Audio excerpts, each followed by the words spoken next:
Hey guys, welcome to my channel, and today I will be sharing with you some facts that you need to know about green screens. Green screens are the most versatile objects you can use at any stage. It can show creativeness and you can capture moments like pictures and videos at different locations around the world. It is also one of the most used materials and equipment in multimedia, journalism, and the entertainment industry. And of course, you'll see me using different kinds of green screens so that you would enjoy it as well. And let's talk about the history of green screens.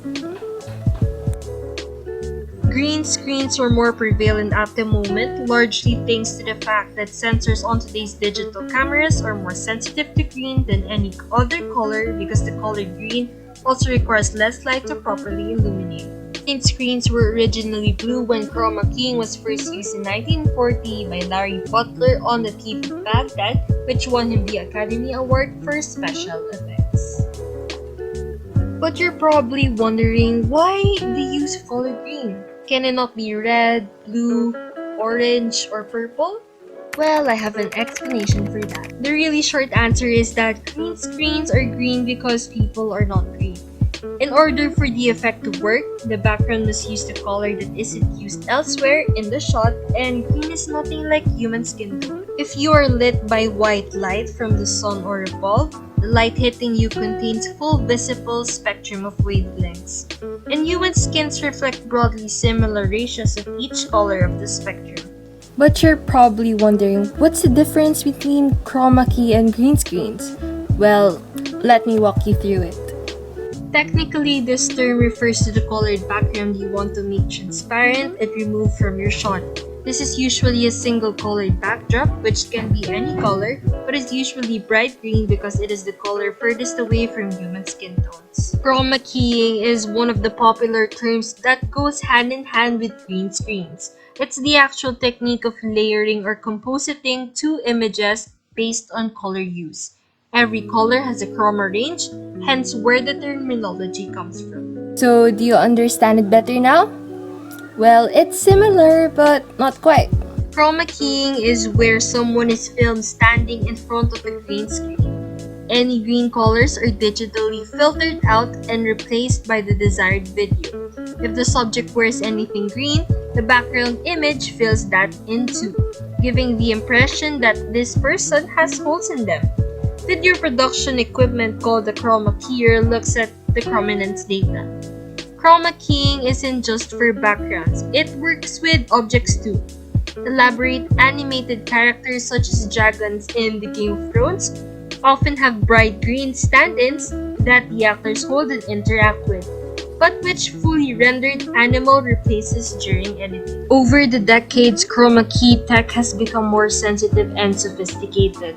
Improved edge detection and the capability to separate even individual hairs on the foreground actors' heads from a green background makes integrating live action with spectacular effects more seamless and realistic than ever. But are there alternatives than using green screens? Yes, but let's talk about how color affects its illustration and appearances. Humans have three types of color-sensitive scales in the retinas of our eyes, which have different color sensitivities. We can think of them as being red, green, and blue sensors. To fully describe a color, it's helpful to think of it using three numbers. This could be the red, green, blue intensities, or the RGB, or the following representation known as HSV. U corresponds closely to what we loosely call color. Saturation corresponds to how rich a color is, and value loosely corresponds to the brightness. Editing computer programs are used to remove and replace parts of the footage by using a function to make everything that is the color of the background screen invisible. You can then replace it by editing the footage of something else. This is where the versatility of the effect comes in. You can edit almost anything into the background. Footage from other locations, artificial sets, paintings, or even close-up footage of miniature sets placed in the background to make it look like the actors are in a full-size version of the model. Or you could create an environment entirely out of computer graphics. Some of these techniques are also used outside filmmaking. You've probably watched the news on TV and seen some talk about the weather while a giant map behind them illustrates what they're saying. That image was put there using a chroma key effect. So there you have it. This is the history, the science behind green screens.